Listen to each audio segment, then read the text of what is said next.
Hi, I'm Martin from Multipipe. Now when it comes to underfloor heating design, for me probably the most important thing is the manifold location, and it has a big influence on the way the system is installed. Now there are some people out there, plumbers especially, believe that the manifold location should be as close as possible to the heat source, and that's not the case. The more central you can make that manifold, the better realistically. And a good example of that is a project that we've just recently quoted for.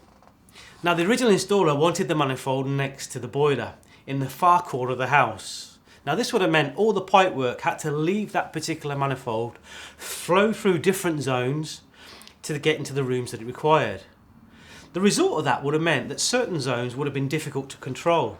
Overheating is the common word we use. Now you can insulate those particular feeds, as we call it, but again, do you over-insulate, under-insulate? So it's far better to look at how you can locate that manifold in a more central location. So looking at that same project, by centrally locating the manifold, it just shows that the easier runs from the manifold locations to the zones, the shorter distances, but more importantly is the cost saving.